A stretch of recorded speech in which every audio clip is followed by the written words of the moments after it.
আসসালামু আলাইকুম এভরিওয়ান, সবাই কেমন আছেন? আশা করি সবাই ভালো আছেন। আলহামদুলিল্লাহ আমিও ভালো আছি। হালকা নেস্টাইনের নতুন আরেকটি ভিডিওতে আপনাদের সবাইকে স্বাগতম। সাথে আছি আমি সাদিয়া পারভীন, পড়াশোনা করছি ঢাকা বিশ্ববিদ্যালয়ের সমাজবিজ্ঞান বিভাগে। আজকে আমরা বাংলাদেশের অর্থনৈতিক সমীক্ষা নিয়ে একটি ক্লাস করব। তো চলুন আমরা স্লাইডে দেখি আমরা আজকে কি বিষয় নিয়ে পড়ব। বাজেট সংক্রান্ত দিয়ে আমরা শুরু করব। এখন এবছর ২০২৫-২৬ অর্থ বছরে জাতীয় বাজেট যেটা দেওয়া হয়েছে, জাতীয় বাজেট ২০২৫-২৬, ঠিক আছে? তো এই বাজেট যেটা দেওয়া হয়েছে এটা হচ্ছে ৫৪তম বাজেট এবং অন্তর্বর্তীকালীন সহ যদি আমরা ধরি তাহলে ৫৫তম বাজেট। তাহলে এটা হচ্ছে কততম বাজেট? ৫৪তম। যদি আমরা অন্তর্বর্তীকালীন এটা ধরি ৯৫-৯৬ এটা, তাহলে হচ্ছে এটা আসে ৫৫তম বাজেট, ঠিক আছে? তারপর দেখেন বাজেট উত্থাপনকারী। বাজেট সবসময় কেউ না কেউ উপস্থাপন করে, যেটাকে আমরা উত্থাপনকারী বলি, ঠিক আছে? তাহলে এই কে উপস্থাপন করেছিলেন? অর্থ উপদেষ্টা। যেহেতু এখন অন্তর্বর্তীকালীন সরকার আছেন, তো সেই ক্ষেত্রে আমরা জানি যে প্রধানমন্ত্রী, অর্থমন্ত্রী এরকম নাই। কি আছেন? অর্থ উপদেষ্টা, শিক্ষা উপদেষ্টা, আইন উপদেষ্টা, প্রধান উপদেষ্টা, তাই না?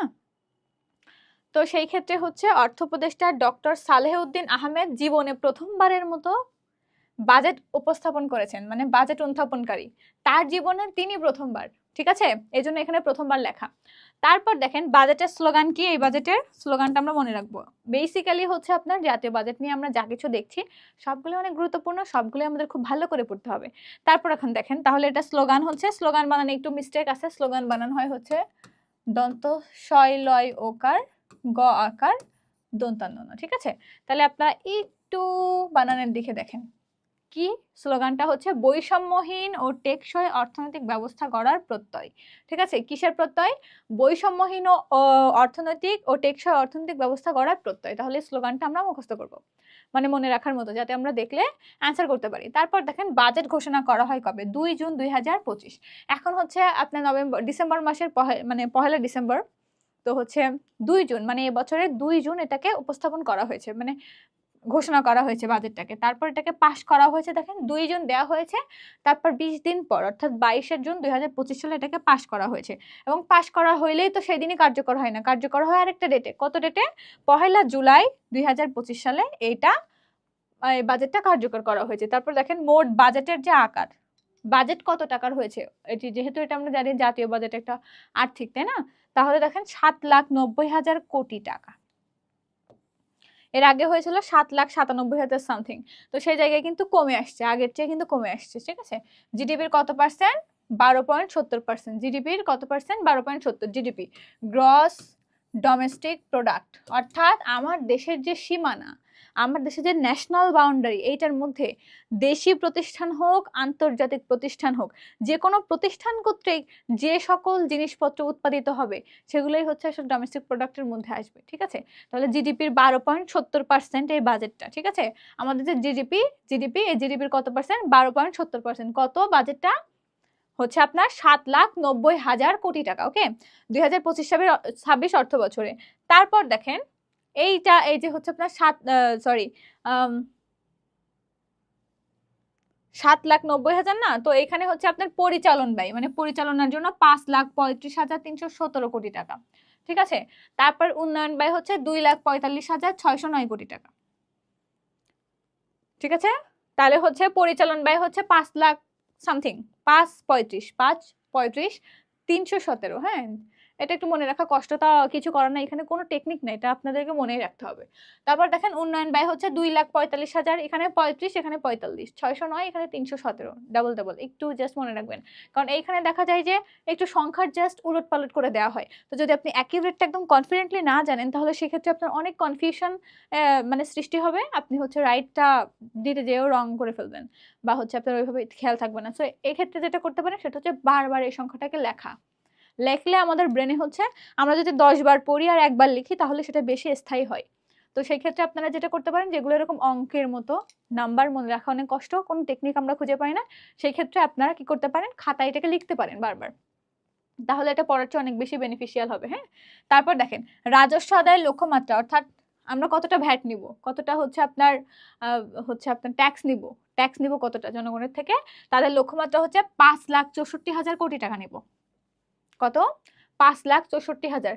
এই পরিচালন ব্যয় হচ্ছে আপনার 5,35,000, তার মধ্যে 5,64,000 তারা উঠায় ফেলবে, আরো যেটা থাকবে সেটা উন্নয়ন ব্যয়ের মধ্যে আসবে। বুঝতে পারছেন? এভাবে করে মনে রাখেন। প্রায় 9%। কত? প্রায় 9%। ঘাটতি বাজেট কত অনুদান সহ দেখেন তো, 2,21,000 কোটি টাকা। তার মানে হচ্ছে এইটার আর এটার হিসাব করছে, ঠিক আছে? তাহলে 2,21,000 কোটি টাকা ঘাটতি বাজেট, কারণ আমরা লক্ষ্যমাত্রা অনুযায়ী উঠায় ফেলবো এতগুলা, কিন্তু আমাদের ঘাটতি থাকবে কত? 2,21,000 কোটি টাকা। তারপর দেখেন বার্ষিক উন্নয়ন কর্মসূচি, অ্যানুয়াল ডেভেলপমেন্ট প্রোগ্রাম, হ্যাঁ, অ্যানুয়াল এডিপি। এডিপি কত হচ্ছে উন্নয়ন কর্মসূচিতে বার্ষিকভাবে কত যাবে? 2,30,000 কোটি টাকা এডিপি। তারপর দেখেন মোট ডিজিপির প্রবৃদ্ধির হারের লক্ষ্যমাত্রা, মানে আগে কত ছিল সেখান থেকে এখন কতটুকু বাড়ছে, প্রবৃদ্ধির হার কত, এটা লক্ষ্যমাত্রা। এই বাড়ানোর লক্ষ্যমাত্রা কতটা আমাদের গোল, আমরা কতটুকু বাড়াবো সে একটা পরিকল্পনা, কতটুকু? 62,44,578 কোটি টাকা প্রবৃদ্ধির হার, ঠিক আছে, আমাদের লক্ষ্যমাত্রা। তারপর দেখেন মুদ্রাস্ফীতির হারের লক্ষ্যমাত্রা হচ্ছে 6.5%। এর বেশি কম হবে না, এটা আমাদের লক্ষ্যমাত্রা, টার্গেট, মানে এখানে আমরা পৌঁছাবো, ঠিক আছে।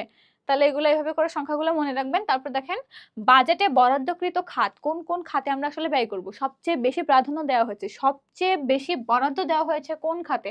পাবলিক অ্যাডমিনিস্ট্রেশন, জনপ্রশাসন। আপনারা যারা হচ্ছে পরিকল্পনায় আছেন, যারা আপনারা অ্যাডমিন ক্যাডার হবেন, সেই ক্ষেত্রে কিন্তু টাকা মেরে দেওয়ার একটা অনেক বড় অপরচুনিটি আছে। সো ভবিষ্যতে একজন দুর্নীতিগ্রস্ত ক্যাডার হওয়ার জন্য আপনাকে ভালো করে এখন জিকে পড়তে হবে, ঠিক আছে। তারপর দেখেন সর্বোচ্চ বরাদ্দকৃত তাহলে হচ্ছে জনপ্রশাসন, হ্যাঁ, এখানে কত? 1,86,088 কোটি টাকা। মোট বাজেটের হচ্ছে 23.56%। এইটা পার্সেন্টেজটা আপনারা না মনে রাখতেও পারেন, কিন্তু এই সংখ্যাটা আপনারা অবশ্যই অবশ্যই মনে রাখবেন, অবশ্যই, হ্যাঁ। তারপরে দেখেন দ্বিতীয় সর্বোচ্চ বরাদ্দ কি? প্রথমত হচ্ছে জনপ্রশাসন, পাবলিক অ্যাডমিনিস্ট্রেশন, তারপর হচ্ছে শিক্ষা ও প্রযুক্তি, এডুকেশন অ্যান্ড টেকনোলজি, হ্যাঁ। তারপরে এখানে কত দেখেন তো, এখানে 1,86,000, এখানে 1,10,657 কোটি টাকা। এই যে 657, 88, এইগুলা কিন্তু এই নাম্বারগুলো মনে রাখা কষ্ট, আমাদেরকে কি করতে হবে বলছি, বারবার লিখতে হবে, ঠিক আছে। লেখাটা বেশি স্থায়ী, আপনি হচ্ছে পড়ার চেয়ে যদি লেখেন সেটা বেশি ইফেক্টিভ হবে। সো আপনারা লিখবেন এটা, এই বাজেটটাকে পড়ে পড়ে জাস্ট পড়বেন একবার আর 10 বার লিখবেন, এরকম আর কি। তার মানে এই না যে দেখে দেখে লিখবেন, মনে রেখে রেখে আর কি চেষ্টা করবেন। তারপর দেখেন তৃতীয় সর্বোচ্চ বরাদ্দ কোথায়? পরিবহন ও যোগাযোগ খাতে। তাহলে প্রথম কি? জনপ্রশাসন। সেকেন্ড কি? শিক্ষা ও প্রযুক্তি। থার্ড কি? পরিবহন ও যোগাযোগ। কত থার্ডে? এখানে আর লাখে পৌঁছায় নাই, লাখের নিচে 71,344 কোটি টাকা। মোট বাজেটের 9.03%। তাহলে দেখেন সবচেয়ে বেশি হচ্ছে 23.56% হচ্ছে জনপ্রশাসনে, তারপরে 14% হচ্ছে আপনার শিক্ষা প্রযুক্তি, অর্থাৎ আপনারা হচ্ছে হয় অ্যাডমিন ক্যাডার চয়েস করবেন, না হলে হচ্ছে শিক্ষা ক্যাডার চয়েস করবেন। শিক্ষা ক্যাডারে হচ্ছে প্রাইমারি স্কুলের হেড টিচার হলে কিন্তু, মানে শিক্ষা ক্যাডার না হইতে পারলে আর কি, নন ক্যাডারে যে আপনি 10ম গ্রেডের জব পাচ্ছেন, তো সেই ক্ষেত্রে কিন্তু হচ্ছে আপনার হিউজ একটা দুর্নীতি করার সুযোগ আছে। বাংলাদেশ হচ্ছে দুর্নীতিতে চ্যাম্পিয়ন একটা দেশ, তাই না? তো আমরাই যারা ভবিষ্যতে ক্যাডার হই, আমাদের মধ্যেই তো কেউ না কেউ এই দুর্নীতিগ্রস্ত ক্যাডার, ওই ব্যক্তিটা আমরাই না, আমাদের মধ্যেই তো কেউ এটা হয়। সো এখন থেকেই আমরা ওইভাবে আমাদের মাইন্ড সেট আপ করে রাখবো যে আমরা মানুষের 2টা টাকা মেরে খাবো না। এখন আপনি হচ্ছে অনেক বিলাসিতায়, আপনি এখন হচ্ছে ক্ষমতাধর একজন মানুষ হইলেন, আপনি মানুষকে ডমিনেট করলেন, মানুষের হক মেরে খাইলেন। তো হক মেরে খাওয়া, কারণ এগুলো জনগণের জন্য করা হয়েছে। আপনি যদি এটাকে নিজের পকেটে ভরে নেন, তাহলে এটা তো দায়গ্রস্ত আপনি। আপনি যখন মারা যাবেন, আপনার জবাবদিহিতা আপনাকেই করতে হবে। আপনি আপনার ওয়াইফকে হচ্ছে ডায়মন্ডের নেকলেস বা হচ্ছে কি বলেন হচ্ছে রিং, এগুলো দেওয়ার জন্য হচ্ছে আপনি দুর্নীতিতে জড়িয়ে পড়লেন ওয়াইফকে খুশি রাখার জন্য, আপনার ওয়াইফ কিন্তু আপনার হিসাব দিয়ে দিবে না। সো আপনার জায়গা থেকে আপনি ক্লিয়ার থাকবেন। আপনি যখন একটা ফ্যামিলির গার্ডিয়ান, তখন কিন্তু আপনাকে অনেক কিছু ভাবতে হবে। আমরা শুধু কথায় কথায় হচ্ছে রিলিজনকে টানি, কিন্তু আমরা যে কত বড় দুর্নীতিগ্রস্ত সেটা কি আমরা হিসাব করি? আমরা দেখি যে হচ্ছে ব্যাংকের জব করা হারাম, সুদ ঘুষ, অথচ হচ্ছে যারা এই সুদ ঘুষের সাথে সরাসরি ইনভলভ, সেসব লোকের পিছনে দাঁড়িয়ে আমরা নামাজ পড়ি, জামাতে নামাজ পড়ি। এটা এটা আসলে আমরা ওই মানুষদেরকে সম্মান করি। এখন আসলে টাকা কোথা থেকে আসলে এটাকে দেখা হয় না, দেখা হয় হচ্ছে কার টাকা আছে সে সম্মানিত। কিন্তু আপনাকে মনে রাখতে হবে, মানুষের হক মেনে আমি ওই সম্মানিত ব্যক্তিটা হইতে চাই না, ঠিক আছে।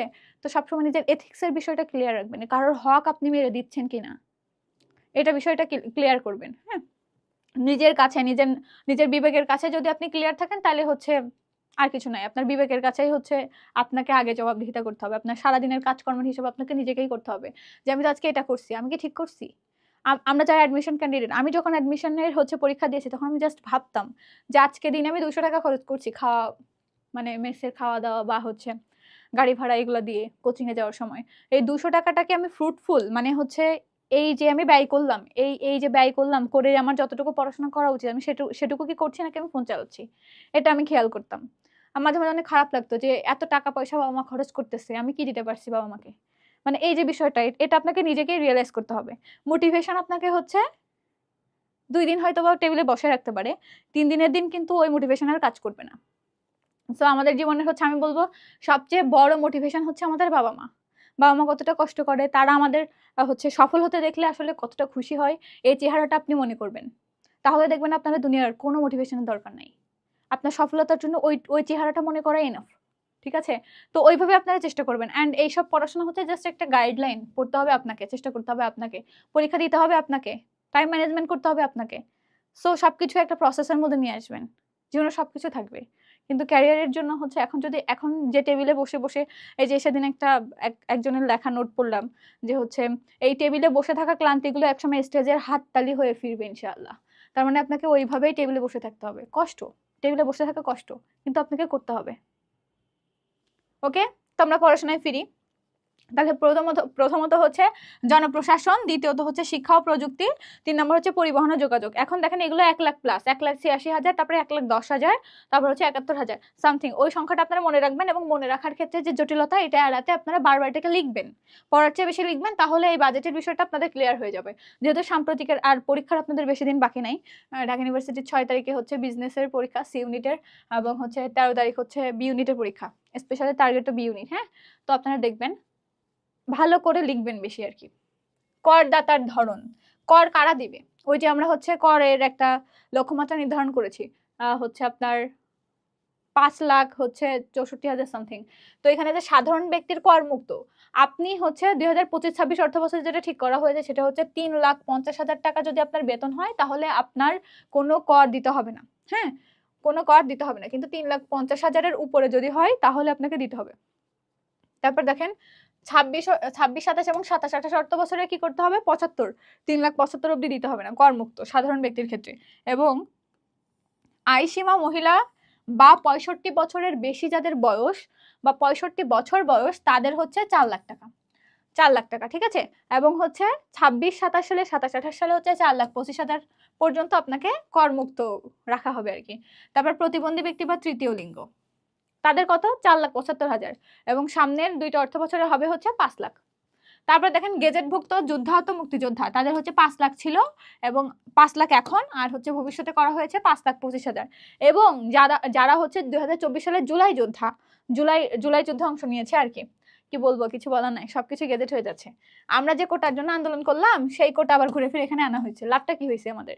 তারপর দেখেন 5,25,000 টাকা।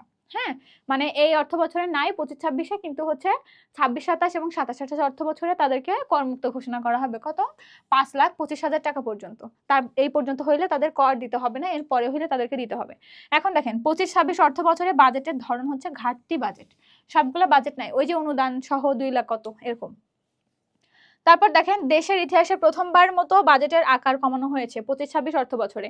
কারণ আমি বলেছি যে আগে হচ্ছে ছিল 7,97,000 সামথিং, এখন 7,90,000 করা হয়েছে। এই যে 24-25-এ ছিল হচ্ছে 7,97,000 কোটি টাকা।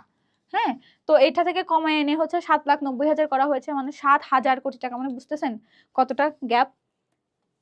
তো তারপর দেখেন বাংলাদেশের অর্থ বছরের সময় কত? 1 জুলাই থেকে 30 জুন। জুন থেকে কিন্তু জুলাই, তার মানে হচ্ছে 1 জুলাই থেকে শুরু হয়, পরবর্তী বছরের 30 জুন পর্যন্ত অর্থ বছর। বোঝা গেছে? এবছর জুলাইয়ের 1 তারিখ থেকে শুরু হয়েছে, এইটা পরবর্তী বছরের 30 জুন পর্যন্ত, এইটা টোটালি হচ্ছে একটা অর্থ বছর। ওকে, জুলাই থেকে জুন, 30 জুন কিন্তু শুরু হয় না, 1 জুলাই শুরু হয়, পরবর্তী বছরের 30 জুন পর্যন্ত চলে, এবং আবার 1 জুলাই থেকে নতুন অর্থ বছর শুরু হয়।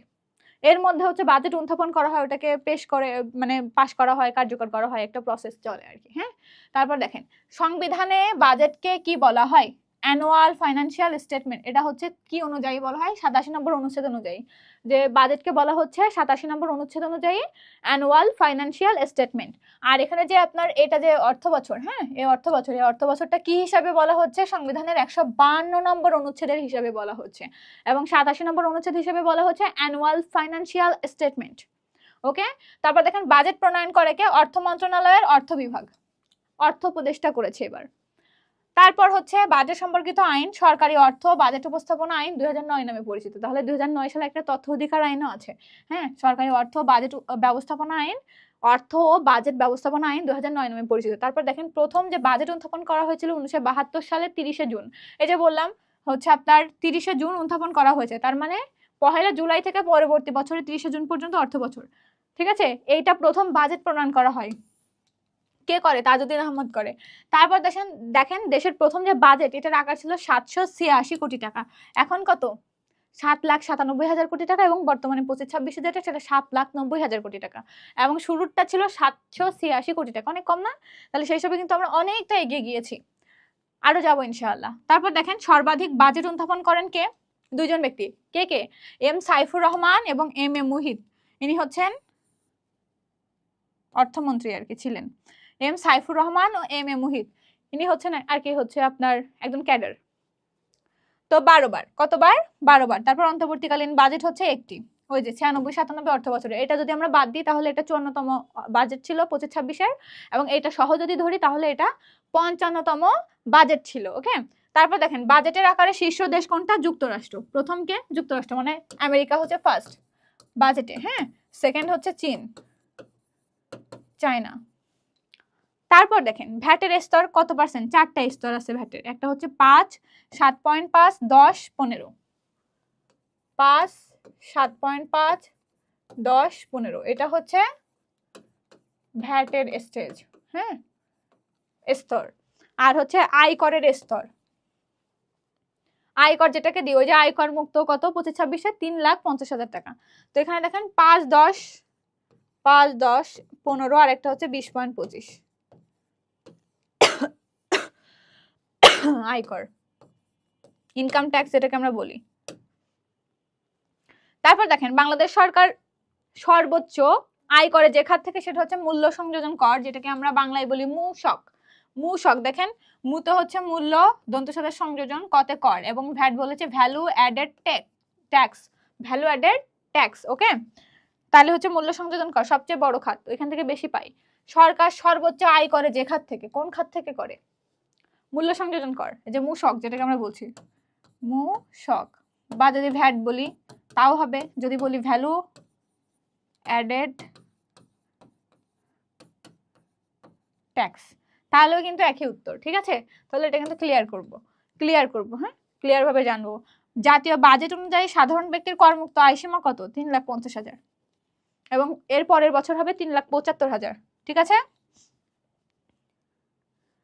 তারপরে দেখেন জাতীয় বাজেট 2025-26 অনুযায়ী সর্বোচ্চ বরাদ্দকৃত খাত কোনটা? সবচেয়ে বেশি বরাদ্দ দেওয়া হয়েছে কোথায়? জনপ্রশাসন। সেকেন্ডে হচ্ছে আপনার শিক্ষা, এটা জনপ্রশাসন, পাবলিক অ্যাডমিনিস্ট্রেশন। তারপরে শিক্ষাতে দেওয়া হয়েছে, শিক্ষা প্রযুক্তিতে সেকেন্ড, এবং পরিবহন ও যোগাযোগে দেওয়া হয়েছে থার্ড। এটা 1,85,000, এটা 1,10,000, এটা হচ্ছে আপনার 70 কত জানি আর কি, 80-এর ভিতরে। তারপর দেখেন অর্থনৈতিক সমীক্ষা 2024 অনুযায়ী জনসংখ্যা কত? দেখেন প্রতি বছর প্রকাশিত হয় মোট জনসংখ্যা। তাহলে মোট জনসংখ্যা কত দেখেন তো? অর্থ মন্ত্রণালয়ের অর্থ বিভাগ হতে এটা প্রকাশ করা হয়েছে। মোট জনসংখ্যা কত? 17,10,00,000, 17,10,00,000। তার মানে হচ্ছে 171 মিলিয়ন।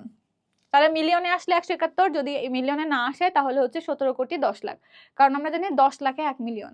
ঠিক আছে, 10 লাখে 1 মিলিয়ন।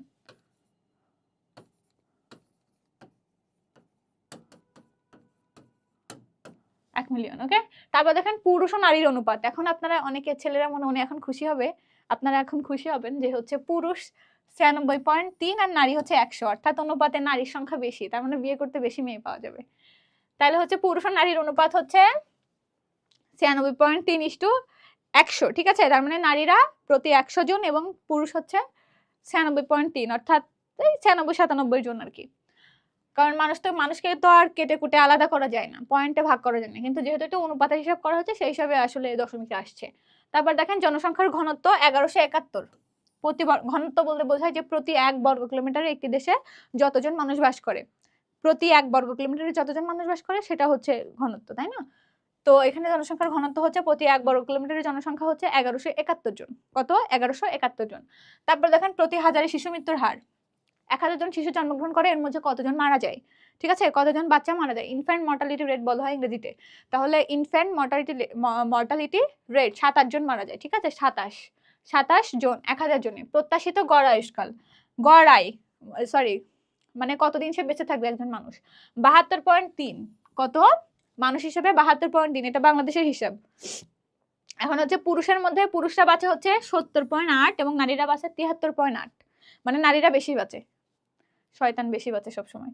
যদি আমি শয়তান বলছি না আর কি, এমনিতে বলা হয়।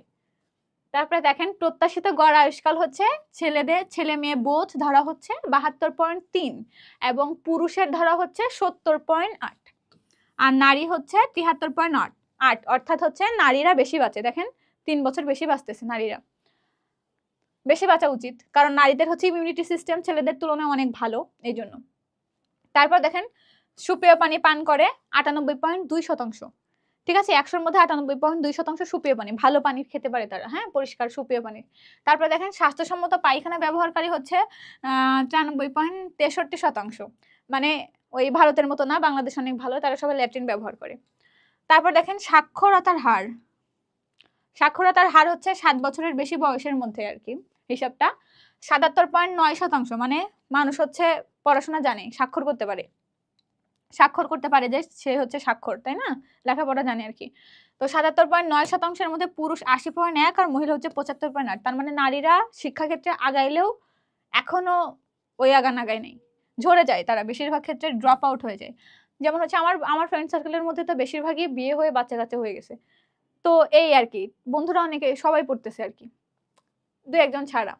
তো দেখেন তাহলে হচ্ছে যদি বলা হয় যে নারীরা অনেক আগাইছে, কিন্তু আসলে নারীরা আগায় নাই, আগাইছে তুলনামূলক, কিন্তু ওইভাবে ছেলেদের সাথে ওরকম আগায় নাই। দেখেন তারপর শ্রমশক্তিতে এখন শ্রমশক্তি বলতে বোঝায় আমি যেখানে কাজ করি আর কি। কেউ হচ্ছে আপনার কৃষি ক্ষেত্রে কাজ করে, কৃষি জমিতে, কেউ শিল্পে কাজ করে, কেউ সেবা খাতে, নার্সিং, হ্যাঁ।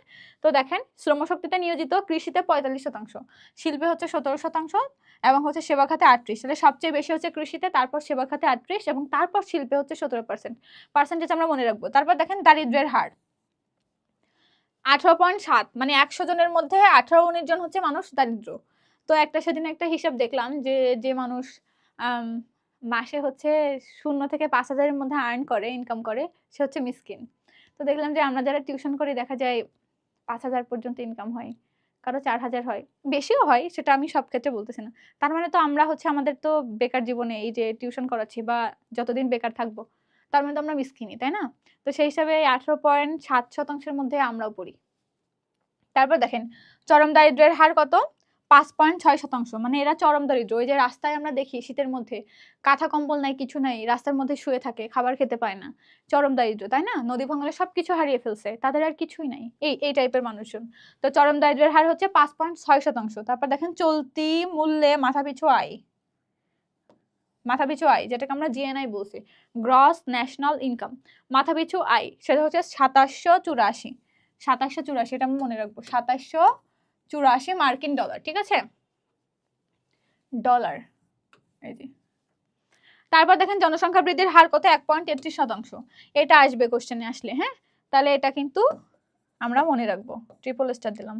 তারপরে হচ্ছে আপনার আয়ুষ্কালের এটা, মৃত্যু হারের এটা, ঘনত্ব, নারী পুরুষের অনুপাত, জনসংখ্যা, সবগুলোই গুরুত্বপূর্ণ।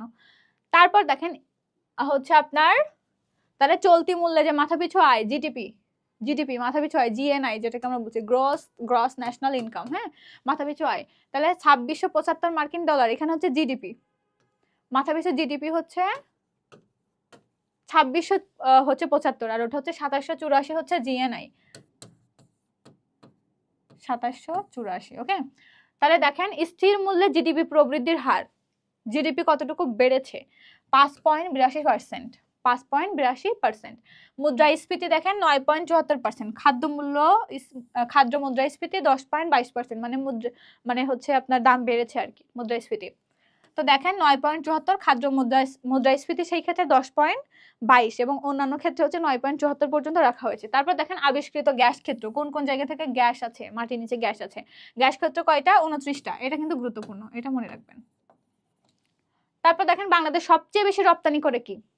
যুক্তরাষ্ট্রে তৈরি পোশাক রপ্তানি করে, আরএমজি মানে readymade garments, readymade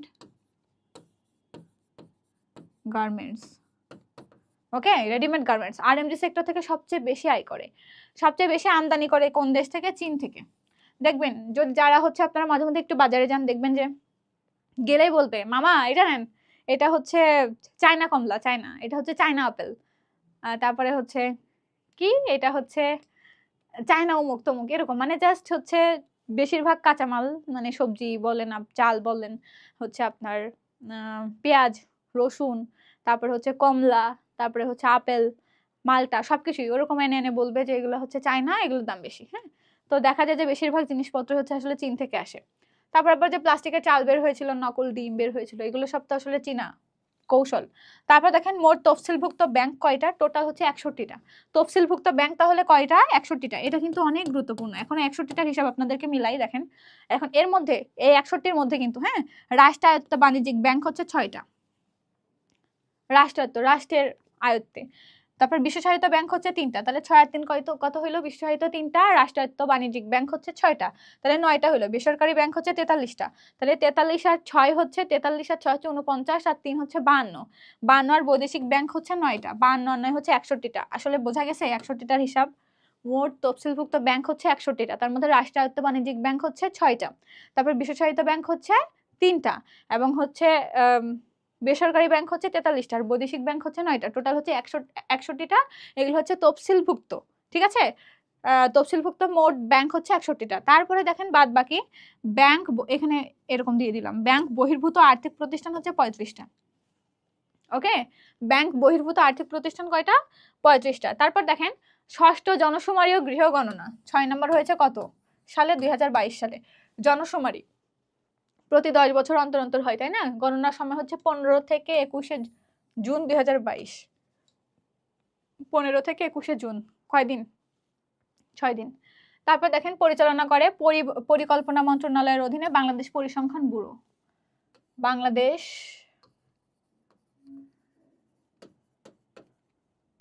bureau of, bureau বানান দেখেন REAU, হ্যাঁ, statistics, Bangladesh bureau of statistics, Bangladesh পরিসংখ্যান ব্যুরো। তাহলে এদের অধীনে হচ্ছে এই জনশুমারি ও গৃহ গণনা এটা হচ্ছে পরিচালিত হয়। 6 নম্বরটা হয়েছে 2022 সালে। হ্যাঁ, তখন আমরা হচ্ছে ঢাকা ইউনিভার্সিটিতে আসবো, 22-এ আসছি আর কি। তারপর একটা অর্থনৈতিক শুমারিও হয়েছে, এটা হচ্ছে জনশুমারি, অর্থনৈতিক না, এটা হলো জনশুমারি, মানুষজন গুনবো আর হচ্ছে ঘর বাড়ি কত, এগুলা। তারপর দেখেন পুরুষ ও নারীর অনুপাত 98:100, এটা কিন্তু 2022-এর, কিন্তু বর্তমান হিসাব দেখলাম কত? 96.3:100। প্রতি বর্গ কিলোমিটারে বাস করে 1119 জন, এটা কিন্তু 2022 সালের হিসাব, 6 নম্বরের হিসাব, জনশুমারির হিসাব। হ্যাঁ, প্রতি বর্গ মাইলে 2528 জন।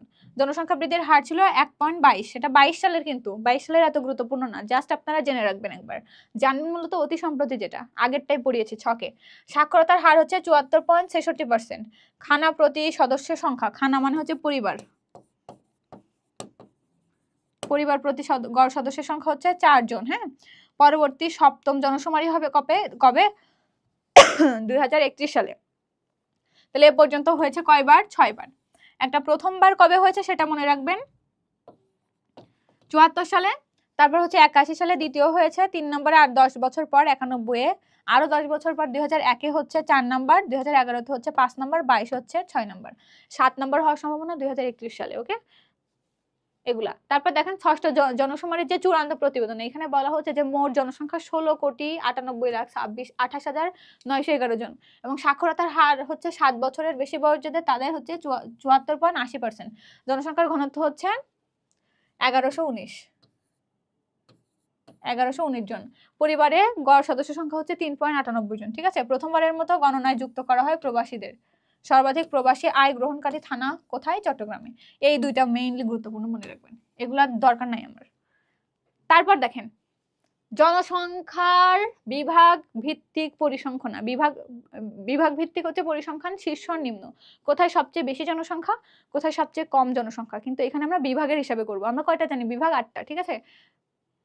তাহলে দেখেন জনসংখ্যার সবচেয়ে শীর্ষ বিভাগ, সবচেয়ে বেশি জনসংখ্যা কোথায়? ঢাকায়। এখানে প্রায় 2.5 কোটি মানুষ বাস করে। বুঝতে পারতেছেন? 2.5 কোটি। যেখানে হচ্ছে একটা শহরে 5 লাখ মানুষ বসবাস করতে পারে, সর্বোচ্চ 40 লাখ ঢাকা শহরে। সেইখানে হচ্ছে যদি 2.5 কোটি মানুষ বসবাস করে, তাহলে সেখানকার অবস্থা কি হবে আপনারা চিন্তা করতেছেন? ঢাকার অবস্থা ঠিক ওইরকম। তারপর দেখেন সর্বনিম্ন বিভাগ কোনটা? জনসংখ্যায় বরিশাল, সবচেয়ে কম জনসংখ্যা আছে বরিশালে। তারপর দেখেন জনসংখ্যা বৃদ্ধির হার সবচেয়ে বেশি কোথায়? ঢাকাতে। যেহেতু জনসংখ্যা বেশি তাহলে হারও তো বেশিই হবে। তারপরে দেখেন বরিশালে হচ্ছে সবচেয়ে কম। জনসংখ্যার ঘনত্ব বেশি কোথায়? ঢাকায়। সবচেয়ে কম বরিশালে। এখন দেখেন সাক্ষরতার হারও আবার সবচেয়ে বেশি ঢাকায়, মানে এডুকেটেড বেশি এখানকার মানুষজন, এবং হচ্ছে সর্বনিম্ন হচ্ছে ময়মনসিংহে। তাহলে এইখানে যেটা এক্সেপশনাল কেস সেটা হচ্ছে ময়মনসিংহের বিষয়টা মনে রাখা, সাক্ষরতার হার। তারপর দেখেন জেলার হিসাবে যখন আসবো তখন হচ্ছে জনসংখ্যায় হচ্ছে সবচেয়ে বেশি জনসংখ্যা আছে হচ্ছে ঢাকা জেলায়, এবং সবচেয়ে কম জনসংখ্যা আছে বান্দরবান। এই বিষয়টা এইগুলো বেশি গুরুত্বপূর্ণ, আমি মানে স্টার মার্ক করে দিব। তারপর দেখেন জনসংখ্যা বৃদ্ধির হার সবচেয়ে বেশি হচ্ছে ঢাকার বিভাগ, আগে কিন্তু বিভাগ পড়ছি, এখন যেহেতু জেলা তাহলে গাজীপুর জেলায় আসবো। হ্যাঁ, গাজীপুর জেলায়। এবং সবচেয়ে কম ঝালকাঠি, আগে কিন্তু বরিশাল ছিল, এখন বরিশাল বিভাগের মধ্যে ঝালকাঠি আর একটা জেলা। সো আমরা জেলার হিসাবে যখন যাব তখন ঢাকার গাজীপুরে সবচেয়ে বেশি জনসংখ্যা বৃদ্ধির হার, এবং সবচেয়ে কম হচ্ছে ঝালকাঠি, বরিশালের ঝালকাঠি। তারপর দেখেন জনসংখ্যার ঘনত্ব সবচেয়ে বেশি হচ্ছে ঢাকায় এবং সবচেয়ে কম হচ্ছে রাঙামাটি। আগেও কিন্তু বরিশাল ছিল এখানটা। হ্যাঁ, তাহলে সবচেয়ে কম হচ্ছে রাঙামাটি। রাঙামাটিতে আপনারা যাবেন কাপ্তাই লেক দেখতে, ঝুলন্ত ব্রিজ দেখতে। তারপর দেখেন সাক্ষরতার হার, 7 বছরের বেশি যাদের সবচেয়ে বেশি হচ্ছে সাক্ষরতার হার হচ্ছে পিরোজপুরে, মানে বরিশালে সর্বনিম্ন সাক্ষরতার হার ছিল কিন্তু ময়মনসিংহ বিভাগে, আর এখানে সবচেয়ে বেশি সাক্ষরতার হার হচ্ছে আপনার পিরোজপুর জেলার ভিত্তিতে। যখন আমরা বিভাগের হিসাবে আসবো তখন কিন্তু ঢাকা। তারপর দেখেন জামালপুর,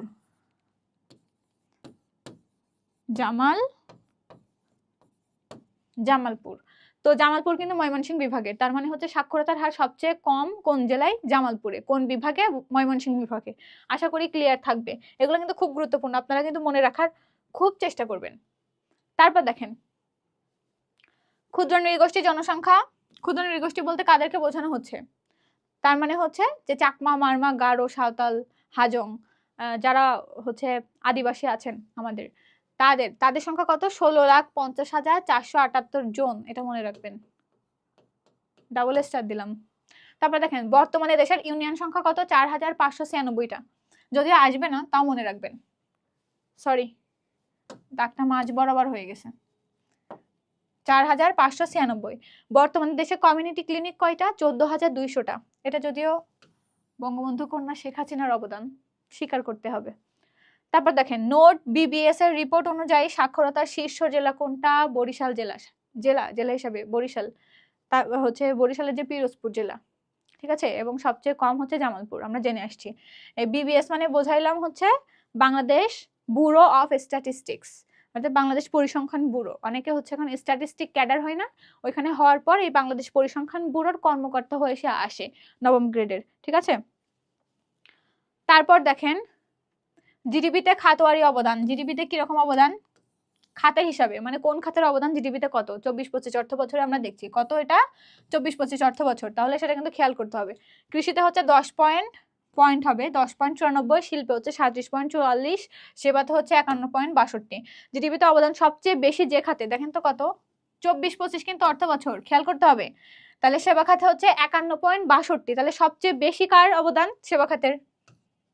এখন জিডিপিতে প্রবৃদ্ধির হার সবচেয়ে বেশি কোন খাতের? এটাও সেবা খাতের, কারণ এই 51 থেকে পরবর্তীতে হচ্ছে যদিও কমে গেছে সেবা খাতের 38 পয়েন্ট সামথিং এত % জিডিপির। তারপর দেখেন জিডিপির যে খাতে ক্রমহ্রাসমান প্রবৃদ্ধির হার সবচেয়ে বেশি কমতেছে, প্রবৃদ্ধির হার কমতেছে, মানে আগে বাড়তেছিল এখন বেশি কমতেছে, সেটা হচ্ছে কোন খাতে? কৃষি খাতে। 24-25 ছিল হচ্ছে 10.95। তারপর দেখেন জিডিপি ভিত্তি বছর, জিডিপির ভিত্তি বছর হচ্ছে 15 থেকে 16। এই বছরকে ভিত্তি হিসেবে ধরা হয় এবং এইখান থেকে হিসাব করা হয়, হিসাব করে প্রবৃদ্ধির হার নির্ণয় করা হয়।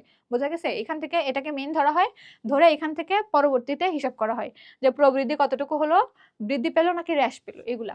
তারপর দেখেন চতুর্থ যে অর্থনৈতিক সুমারি, আমরা জনশুমারি পড়ে এসেছি 22-এ 6 নাম্বারটা হয়েছে, 2031 সালে হচ্ছে 7 নাম্বারটা হবে।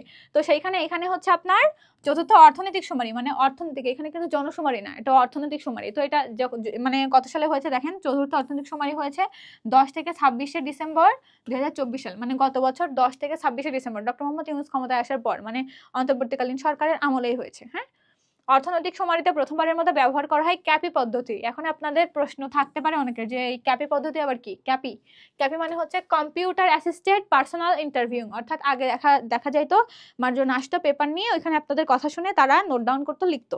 কিন্তু ক্যাপি পদ্ধতিতে কি হয়, তারা ট্যাবলেট বা ল্যাপটপ নিয়ে আসে, মোবাইল ডিভাইস নিয়ে আসে, নিয়ে এসে ওইখানেই হচ্ছে তারা মানে তথ্যগুলো নেয়, ওইখানে তাড়াতাড়ি সেই তথ্যগুলো পাঠায় সার্ভারে। তো এটা অনেকটা ইজি হয় এবং ভুলের পরিমাণটা কমিয়ে আসে, আর সময়ও বেশি লাগে না, তো হচ্ছে যাচাই করা যায় ইজিলি। তো এই হিসাবে হচ্ছে এই ক্যাপি পদ্ধতি প্রথমবার ব্যবহার করা হয়। কবে কবে ব্যবহার করা হয়? 24 সালে, 10 থেকে 26শে ডিসেম্বরের মধ্যে। ঠিক আছে, চতুর্থ অর্থনৈতিক শুমারিতে তথ্য রয়েছে 65টি প্রশ্নের, মানে আপনাকে প্রশ্ন করা হবে, আপনি উত্তর দিবেন, সেখানে হচ্ছে ওই ট্যাবে বা মোবাইলে হচ্ছে ওটাকে সিলেক্ট করে করে অ্যান্সারটা নেওয়া হবে, তারপর ওইখান থেকে পার্সেন্টেজ হিসেবে দেখাই দিবে রেজাল্ট। ঠিক আছে, মানে টোটালি একটা ডেভেলপড সিস্টেম টেকনোলজির। তারপর দেখেন, দেশের অর্থনীতির অবস্থা জানতে এই শুমারি করা হয় প্রতি 10 বছর পর পর, মানে অর্থনীতিটা কিরকম অবস্থায় আছে। তাহলে 24 সালে কততম করা হয়েছে? 4 নাম্বার। কততম? 24-4 অর্থনৈতিক শুমারি। ঠিক আছে, প্রথমবারের মতো অর্থনৈতিক শুমারি করা হয়েছিল 86 সালে। কারণ দেখেন হচ্ছে 71 স্বাধীন হয়েছে, তারপর দেখেন 75-এ বঙ্গবন্ধু হচ্ছে শেখ মুজিবুর রহমান মারা গেছে, তারপরে হচ্ছে 86 সালে প্রথমবার শুমারিটা করা হয়েছে, এবং প্রথমবার, এবং 4 নম্বর বার করা হয়েছে আপনার 2024 সালে। কিসের জন্য করা হয় এই শুমারি? অর্থনৈতিক শুমারি করা হয় হচ্ছে মানে সেই দেশের অর্থনৈতিক অবস্থাটা কিরকম সেটা জানার জন্য। এখন তারপরে দেখেন, তৃতীয় অর্থনৈতিক শুমারি করা হয়েছিল 2013 সালে। কত সালে? 13 সালে। 4 নাম্বারটা করা হয়েছে 2024 সালে, 11 বছর। 23-এ করলে 10 হইতো প্রপারলি। হ্যাঁ, তারপর দেখেন, অর্থ ও বাণিজ্য, বাংলাদেশ ব্যাংকের নীতি, বর্তমান নীতি, সুদহার কত? 10%। হ্যাঁ, 23 এপ্রিল 2024 বাংলাদেশ যে দেশের সাথে দ্বৈত পরিহার ও কর ফাঁকি সংক্রান্ত চুক্তি করে, কোন দেশের সাথে করে? কাতারের সাথে করে। 2024 সালে 23 এপ্রিল। বাংলাদেশ ব্যাংকের মতে SLF রেট, মানে স্ট্যান্ডিং লেন্ডিং ফ্যাসিলিটি, 11.50%, আর SDF রেট, মানে স্পেশাল ড্রয়িং ফ্যাসিলিটি আর ফান্ড, এটা 8%। তাহলে SLF হচ্ছে 11.50, 11.5%, আর SDF হচ্ছে 8%। এটা হচ্ছে ব্যাংক রেট 8%। ঠিক আছে, বাংলাদেশ ব্যাংকের মতে এইগুলো পার্সেন্টেজ মনে রাখবেন, জাস্ট আসবে না কোশ্চেনে যদিও। তারপর দেখেন, 2023-24 অর্থ বছরে দেশের গড় মুদ্রাস্ফীতি হচ্ছে 9.73। কবে এটা? 23-24-এ। আমরা আপডেটটা জানবো। হ্যাঁ, এটা আপনাদের জানার দরকার নেই, মানে মনে রাখার দরকার নেই ওইভাবে। তারপর দেখেন, 2023-24 অর্থ বছরের শীর্ষ রপ্তানি খাত হচ্ছে তৈরি পোশাক, RMG সেক্টর, 23-24, এটা মনে রাখবেন, এখনো এটাই আছে। তারপর দেখেন, ভুটানের বিশেষ অর্থনৈতিক অঞ্চল স্থাপিত হবে কুড়িগ্রামে, উত্তরবঙ্গে, রংপুর বিভাগ। কোন বিভাগ? কুড়িগ্রাম জেলা। হ্যাঁ, রংপুর বিভাগ, রংপুর বিভাগ। ঠিক আছে, তাহলে কাদের? ভুটানের অর্থনৈতিক অঞ্চল কোথায়? কুড়িগ্রামে।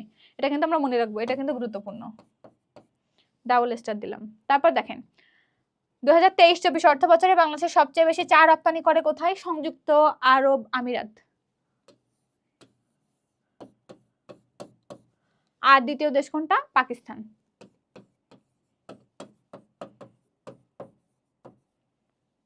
ঠিক আছে, TEA, চা। ঠিক আছে, 23-24 অর্থ বছরে। তারপর দেখেন, বিশ্বের স্বল্পোন্নত দেশগুলোর মধ্যে FDI প্রাপ্তিতে বাংলাদেশের অবস্থান হচ্ছে তৃতীয়। FDI আসলে কি? FDI হচ্ছে ফরেন ডিরেক্ট ইনভেস্টমেন্ট, মানে বিদেশিরা যাতে এখানে ইনভেস্ট করে সেই জন্য ফরেন ডিরেক্ট ইনভেস্টমেন্ট নামে যে বিষয়টা বলা হচ্ছে, তার মানে হচ্ছে বিদেশিরা যেসব দেশে ডিরেক্ট ইনভেস্ট করে, কোনো প্রজেক্ট করে। ঠিক আছে, তাহলে FDI। তাহলে বিশ্বের স্বল্পোন্নত দেশগুলোর মধ্যে FDI প্রাপ্তিতে বাংলাদেশের অবস্থান কত? 3তম। স্বল্পোন্নত দেশ, LDC, লিস্ট ডেভেলপমেন্ট কান্ট্রি। হ্যাঁ, এই দেশগুলোর মধ্যে বাংলাদেশের অবস্থান হচ্ছে 3 নম্বরে, তার মানে প্রথম দ্বিতীয়তে অন্যান্য দেশ আছে। তারপর দেখেন, বাংলাদেশে, এটা কিন্তু তাহলে আমরা মনে রাখবো, বাংলাদেশে ব্যাংক ব্যাংকাসুরেন্স মানে ব্যাংকের ইন্স্যুরেন্স যেটা দেওয়া হয়, এটা প্রবর্তন করা হয় হচ্ছে 12 ডিসেম্বর 2023 সালে। প্রথম কে করে? প্রথম হচ্ছে সিটি ব্যাংক করে। City Bank. বাংলাদেশ ব্যাংক টাকার সঙ্গে ডলার বিনিময় বা সোয়াপ ব্যবস্থা করে। সোয়াপ, সোয়াপ কি? তাহলে সোয়াপ ব্যবস্থা কি? টাকার সঙ্গে ডলার বিনিময়ের যে ব্যবস্থা, এটা হচ্ছে সোয়াপ ব্যবস্থা। টাকার সঙ্গে ডলার বিনিময়ের যে ব্যবস্থা, হ্যাঁ, এটা চালু করে কবে? 15 ফেব্রুয়ারি 2024। 15 ফেব্রুয়ারি 2024, মানে এটা শেখ হাসিনার আমলে। ডলার বিনিময় হার নির্ধারণ পদ্ধতি হচ্ছে ক্রলিং পেক। ডলার যে বিনিময় করবো, এটা একটা পদ্ধতিতে করবো, সেটার নাম কি? ক্রলিং পেক। জাহাজ ভাঙা শিল্পে বাংলাদেশ প্রথম। দুর্নীতিতেও প্রথম, সবকিছু ভাঙাতেও প্রথম, জাহাজ ভাঙাতেও প্রথম। কিন্তু জাহাজ নির্মাণের দিকে তাকান, 13তম। প্রথমের পরে আর একটা 3 যোগ হয়ে গেছে। তারপর দেখেন, অর্থনৈতিক সমীক্ষা 20 থেকে 24 অনুসারে বাংলাদেশে জনসংখ্যা বৃদ্ধির হার কত? কত? 1.33। লাস্ট আপডেটটা আমরা মনে রাখবো। 1.22 কিন্তু এখানে নাইও, আর 1.22 থাকলেও আমরা দিতাম না, কারণ হচ্ছে আপনার 24 আসছে, 22 আসে নাই। বাংলাদেশের অর্থনৈতিক সমীক্ষা অনুসারে বাংলাদেশের জনসংখ্যার ঘনত্ব কত? 1171 জন। আর একটা হিসাবে ছিল 1119 জন, এটা কিন্তু 2022 সালের। রিসেন্ট কত? 1171 জন। তাহলে এইসব রিসেন্ট গুলা আপনারা খুব খেয়াল করে পড়বেন। ভুটানের বিশেষ অর্থনৈতিক অঞ্চল স্থাপিত হবে কোথায়? কুড়িগ্রামে। এখন যদি বলতো কোন বিভাগ, মনে করে এখানে কোথায় দিছে, মনে করেন কোথায় দিছে, হ্যাঁ, তো প্রথমত দিল হচ্ছে আপনাকে রংপুর, এটা দিল হচ্ছে আপনার ঢাকা, এটা দিল হচ্ছে আপনার রাজশাহী, এটাও তো ঢাকা কিন্তু তাও হচ্ছে অন্য একটা দিয়ে আর কি, সিলেট দিয়ে। হ্যাঁ, দেখেন তো কোথায় হবে, দেখেন তো, রংপুর, ঢাকা, রাজশাহী, সিলেট। এখন আমি তো হিসাবে আসেন, তো হিসাবে আসলে দেখা যাবে সবগুলো বিভাগের নাম দিছে, দেখছেন, সবগুলো বিভাগের নাম দিছে। এখন তাহলে কিন্তু কুড়িগ্রাম একটা জেলা, এই জেলাটা কোন বিভাগের আন্ডারে? রংপুরের আন্ডারে, তার মানে এখানে উত্তর হবে রংপুর। এখন আপনি যখন প্রশ্ন দেখবেন, আমি তো পড়ছিলাম কুড়িগ্রাম, তাহলে এখানে তো কুড়িগ্রাম নাই, তার মানে এখানে ভুল, রংপুর তো জীবনেও হবে না। কিন্তু আপনাকে মনে রাখতে হবে রংপুর বিভাগ, এবং অন্যান্য অপশনগুলো দেখতে হবে। যখন আপনি দেখবেন সবগুলো বিভাগ হিসেবে দেয়া, তখন কিন্তু আপনাকে এতটুকু বুদ্ধি করে অ্যান্সার দিতে হবে। যেন একটা কোশ্চেন দেখলাম যে হচ্ছে মৃগ, মৃগ শব্দের অর্থ কি? মৃগ শব্দের হচ্ছে আপনার, নর্মালি কি জানি, হরিণ ছানা, তাই না? মৃগ তো হচ্ছে ওইখানে ছিল পশু, তারপরে হচ্ছে বন, তারপরে হচ্ছে সিংহ, তারপরে হচ্ছে কিছু একটা বানর, এরকম। তো আপনি দেখেই বুঝতেছেন যে কোনোটাই হবে না উত্তর, কিন্তু হচ্ছে কোনোটা রিলেভেন্ট না। তার মানে লাস্টে যে ওটাকে বন উত্তর দিছে, অপশানে দেখলাম যে উত্তর দেওয়া হচ্ছে বন। মানে কতটা কনফিউজিং। আপনি যে শুধুমাত্র জেনে গেলেই হবে এমন না, আপনাকে অপশন দেখে ডিসাইড করতে হবে কোনটা উত্তর হতে পারে। এখন আমরা অনেকেই কি করি, আরে প্রশ্নে ভুল আসছে, দাগাবো না। কিন্তু আসলে বিসিএস এর মতো জায়গায় কি প্রশ্নে ভুল আসে? অনেক সময় আসে টেস্ট করার জন্য, যে যদি কেউ দাগায় তাহলে সে নেগেটিভ মার্কিং খায়। কিন্তু এখানে একটা বিতর্কের জায়গা আছে, তো যে ভুল প্রশ্ন দিলে তো যারা কোশ্চেন করছে তাদের একটা রেপুটেশনের বিষয় আছে। তো এখানে তারা ওরকম করবে না, জাস্ট একটা টেকনিক, আপনাকে দেখবে যে আপনি কতটা ক্রিটিক্যালি ভাবেন। সবকিছু জানেন, কিন্তু উপস্থাপনার সময় তাড়াহুড়ো করে আপনি দেখেন যে আরে এটা আছে দিয়ে দিই, কিন্তু দেখেন পরে আরেকটা সঠিক উত্তর আছে। যেমন এখানে আরেকভাবে উত্তর হইতে পারতো, যেমন হচ্ছে এখানে কুড়িগ্রাম দিছে, রংপুর বিভাগ কুড়িগ্রাম দিছেন, সেকেন্ডটা হচ্ছে আপনার দিছে, মনে করেন সেকেন্ডটা দিছে হচ্ছে রংপুর বিভাগ, হ্যাঁ। তারপরে হচ্ছে আপনার গ নাম্বারটা দিছে হচ্ছে আপনার অন্যান্যগুলা দিছে, তারপরে মনে করেন রাজশাহী, রাজশাহী দিছে, রাজশাহী বিভাগ, রাজশাহী বিভাগ, হ্যাঁ। তারপরে হচ্ছে ঘ নম্বরে দিছে ক ও খ। এখন দেখেন তো, আপনি হুট করে যখন প্রশ্নের দিকে তাকাবেন তখন আপনার মনে হবে এই তো কুড়িগ্রাম পড়ছি, ক নম্বর উত্তর, কিন্তু খ নম্বরে রংপুর বিভাগ লেখা, এটাও তো সঠিক উত্তর। গ নম্বরটা ভুল, কিন্তু ঘ নম্বরে দেখলাম ক ও খ, মানে দুইটাই আছে। তার মানে আমাকে ঠান্ডা মাথায় সবগুলো অপশন দেখতে হবে। এটা কিন্তু অ্যাডমিশনের সময় অনেকেই ভুল করে, ঠিক আছে? এটা খুব ভালো করে দেখতে হবে, দেখে তারপর আপনি অ্যান্সার করবেন, তাহলে দেখবেন আর ভুল হওয়ার সম্ভাবনা থাকবে না। তারপর দেখেন, স্বল্পোন্নত দেশ, এলডিসি থেকে বাংলাদেশের উত্তরণ। এলডিসি মানে লিস্ট ডেভেলপমেন্ট কান্ট্রি। এখন এলডিসি থেকে যখন আমি হচ্ছে আপনার উন্নয়নশীল দেশে আসবে, তখন কিছু ক্রাইটেরিয়া আমাকে ফিল আপ করে আসতে হবে। 3টা বৈশিষ্ট্য আছে, তার মধ্যে যে কোনো 2টা ফিল আপ করে যদি আমি আসতে পারি, তাহলে আমি হচ্ছে উন্নয়নশীল দেশ হতে পারবো, ঠিক আছে? তাহলে দেখেন, প্রথমত এখান থেকে যেটা গুরুত্বপূর্ণ, এলডিসি এর পূর্ণরূপ কি? List development countries. কান্ট্রিজ যেহেতু স্বল্পোন্নত দেশ সমূহ, তাই না? স্বল্পোন্নত দেশ তো একটা না, অনেকগুলা। তো সেই হিসাবে জাতিসংঘ সর্বপ্রথম এলডিসি এর তালিকা প্রকাশ করে কবে দেখেন তো? 1971 সালে প্রকাশ করে জাতিসংঘ। কিন্তু এইখানে এলডিসি ভুক্ত হয় বাংলাদেশ কবে? 1975 সালে। তাহলে জাতিসংঘ প্রকাশ করেছে 71 সালে, কিন্তু বাংলাদেশ কখন এটার অন্তর্ভুক্ত হয়েছে? 1975 সালে। এটা কিন্তু খেয়াল করতে হবে। তারপর দেখেন ইকোসক। ইকোসক হচ্ছে ইকোনমিক সোশ্যাল কাউন্সিল। এই যে ইকোনমিক সোশ্যাল কাউন্সিল, এই যে ইকোনমিক সোশ্যাল কাউন্সিল, এটাকে সংক্ষেপে আমরা বলছি সংস্থাটাকে ইকোসক। ইকোসস ইকোসস ইকোসস ইকোসস এর সুপারিশে বাংলাদেশ চূড়ান্তভাবে এলডিসি এর তালিকায় নাম গৃহীত হয়। এটা সুপারিশ করে বাংলাদেশের হয়ে। তারপরে এলডিসিতে তাদের নাম, আমাদের নাম গৃহীত হয়, মানে বাংলাদেশের নাম কত সালে? 76 সালে। তাহলে প্রথমত তালিকা প্রকাশ করেছে 71 সালে, বাংলাদেশ এটার ভুক্ত, মানে এই এলডিসি ভুক্ত হয়েছে 75 সালে। তারপরে সুপারিশ করে চূড়ান্তভাবে এলডিসিতে অন্তর্ভুক্ত হয়েছে 76 সালে। মনে থাকবে কার সুপারিশে? ইকোসস। বাংলাদেশ স্বল্পোন্নত দেশ থেকে উন্নয়নশীল দেশ হওয়ার প্রাথমিক যোগ্যতা অর্জন করে কবে দেখেন তো? 2018 সালে। তাহলে এই যে সালগুলা কিন্তু এখানে গুরুত্বপূর্ণ, সবগুলা সাল গুরুত্বপূর্ণ, সবগুলা সাল গুরুত্বপূর্ণ। তারপরে যে ইকোসস এটাও গুরুত্বপূর্ণ। তারপর এলডিসির ফুল ফর্ম, এটাও গুরুত্বপূর্ণ। তারপর দেখেন এলডিসি থেকে উত্তরণের জন্য সিডিপি চূড়ান্ত সুপারিশ করে বাংলাদেশকে কবে? উত্তরণের জন্য করে, কিন্তু 21 সালে সে কিন্তু সেই ক্রাইটেরিয়া অর্জন করে ফেলেছে বের হওয়ার, কিন্তু তারপরেও এখানে চূড়ান্ত সুপারিশ করছে কে? সিডিপি করছে। সিডিপি চূড়ান্ত সুপারিশ করেছে কবে? 26শে ফেব্রুয়ারি 2021 সাল। তখন বাংলাদেশ এলডিসি থেকে আনুষ্ঠানিকভাবে বের হবে কবে দেখেন তো? 24শে নভেম্বর 2026 সাল। সামনের বছর 24শে নভেম্বর। এখন আমরা নভেম্বর পার করে আসছি, সামনের বছর নভেম্বরের 24 তারিখ। মানে সামনের বার যারা হচ্ছে আপনার অ্যাডমিশন দিবে তাদের জন্য এটা গুরুত্বপূর্ণ বেশি। তারপর দেখেন বাংলাদেশ ইউরোপীয় ইউনিয়নে শুল্ক মুক্ত রপ্তানি সুবিধা পাবে। শুল্ক মুক্ত 2029 সাল পর্যন্ত। এই যে ইউরোপীয় ইউনিয়নে শুল্ক মুক্ত তারা হচ্ছে রপ্তানি করতে পারে বাণিজ্যিক উদ্দেশ্যে, যে কথা বলছিলাম এর আগের ক্লাসে। তো 29 সাল পর্যন্ত সুবিধা পাবে, কিন্তু যখন সে উন্নয়নশীল হয়ে যাবে তখন কিন্তু আর সে পাবে না এই অনেকগুলো সুবিধা সে পাবে না।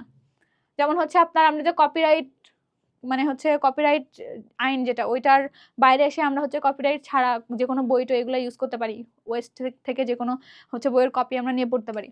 এইসব সুবিধা দিবে না। আরো অনেক কিছু আছে যেগুলো আমাদেরকে দিবে না যখন আমরা উন্নয়নশীলের কাতারে চলে যাব। এখন আমরা মানে লিস্ট ডেভেলপমেন্ট কান্ট্রি আছি, এই এই হচ্ছে ক্রাইটেরিয়ার মধ্যে আছি, এই জন্য আমরা কিছু সুবিধা পাই, যে সুবিধাগুলো এখান থেকে বেরিয়ে গেলে আর পাবো না। তখন দেখেন trade related aspect intellectual property rights, যেটাকে আমরা ট্রিপস বলছি, TRIPS ট্রিপস। এই চুক্তির মেয়াদ বাড়ানো হয়েছে ঔষধ শিল্পের পেটেন্ট সুবিধা। পেটেন্ট সুবিধা মানে হচ্ছে আমি এটা তৈরি করেছি, সো এটা আমার অনুমতি ছাড়া কেউ নিতে পারবে না, এটা স্বত্বাধিকার আমার, সেই যে আইন সেটা হচ্ছে পেটেন্ট। ঠিক আছে, পেটেন্ট সুবিধা, ঔষধ শিল্পের পেটেন্ট সুবিধা 1 জুলাই 2034 পর্যন্ত। তারপর দেখেন 71 সালে প্রথম এলডিসি ভুক্ত দেশ ছিল 25টা।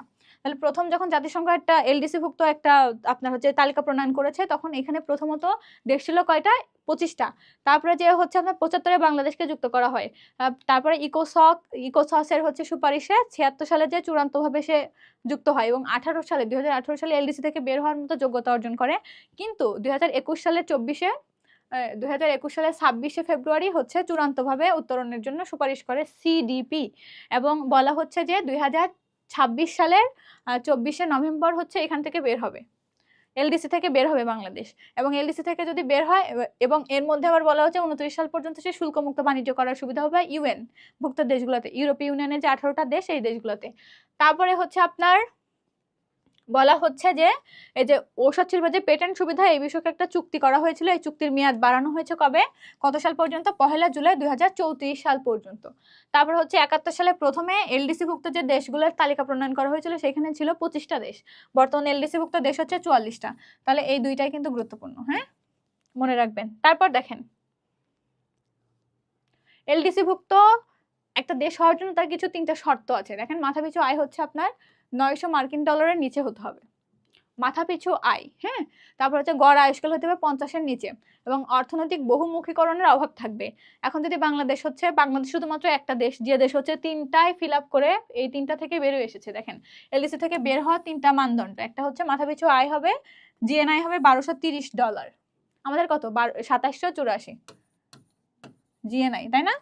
লাস্ট আমরা পড়ে এসেছি, উপরে লিখছিলাম বোর্ডের, মনে করেন। তাহলে জিএনআই, তাহলে দেখেন প্রথমত মাথাপিছু আয় যে 1230, তার বেশি হয়ে গেছে, মানে এটাকে বাংলাদেশ ফিল আপ করে ফেলছে। তারপর কি মানব সম্পদ সূচক হচ্ছে 66-এর বেশি। এই যে অর্থনৈতিক বহুমুখীকরণের অভাব থাকবে, কিন্তু আমাদের 66টার বেশি আছে। তারপর কি অর্থনৈতিক ভঙ্গুরতা সূচক 32-এর নিচে। তাহলে এই 32-এর নিচে, তো 32-এর নিচে তো আমরা চলে আসছি অলরেডি। সো সেই ক্ষেত্রে বলা হচ্ছে যে বাংলাদেশ যেহেতু তিনটা শর্তই ফিল আপ করেছে, সো বাংলাদেশ হচ্ছে এলডিসি থেকে আসলে বের হওয়ার অনুমোদন যোগ্যতা অর্জন করেছে 2018 সালে। কিন্তু বলা হচ্ছে 2021 সালের 22শে ফেব্রুয়ারি হচ্ছে সিপিডি এখানে বাংলাদেশের পক্ষে সুপারিশ করে যাতে তাকে এলডিসি থেকে বের করা হয়। ওকে, তো এইখানে আর একটা দেখেন, এলডিসি থেকে উত্তরণের পথে যত দেশ, কোন কোন দেশ আছে এলডিসি থেকে বের হওয়ার পথে? বাংলাদেশ, লাওস, নেপাল। বাংলাদেশ, লাওস, নেপাল। কিভাবে মনে রাখবেন?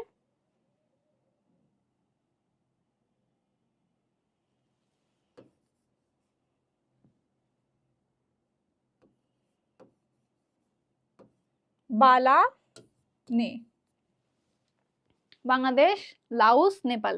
বালানে আমরা যে হচ্ছে হাতে যে বালা পরি বা চুড়ি যেটাকে বলি, তাহলে বালানে মানে হচ্ছে বাংলাদেশ, লাওস, নেপাল, দক্ষিণ এশিয়ার দেশ, মনে থাকবে আশা করি।